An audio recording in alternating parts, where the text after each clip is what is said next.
ও মা, আমার খিদা লাগছে। একটু দাঁড়াও বাবা, খাবার দিতাছি। বদের হাড্ডির মা, আমার ওয়ালেটটা কই? একটু ওয়েট করো, খুঁজা দিতাছি। আমার শুধু জাইঙ্গাটা কই? হ্যাঁ, পাই না কেন? দুটো মিনিট চুপ করে বা, খুঁজে দিতাছি তোর শুধু জাইঙ্গা। খালামণি, বদের হাড্ডি কই? তোর বদের হাড্ডিরে তো আমি মাথাত করে বইয়া রইছি, দেখ। কই তোমার মাথা দি পুরা খালি, বদের হাড্ডিরে তো দেখতাছি না।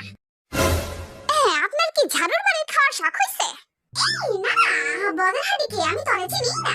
শাবাশ, এবার আমার চোখের সামনেতে দূর হ।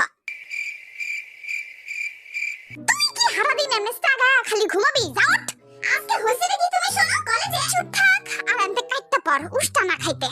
মা, সুযোগ করা দিয়া যাও, আমার পার্টি শেষ। কি আমি সারছো কেন? আমি কি একা একা সহ্য করতে পারি? হ্যাঁ, তবু জ্বালায় আমি অতিষ্ঠ হয়ে গেলাম, আমার জীবনটাই টানা টানা। মা বুঝতে পারে না যে তার বাদে আমগো সব করার মনে আছে।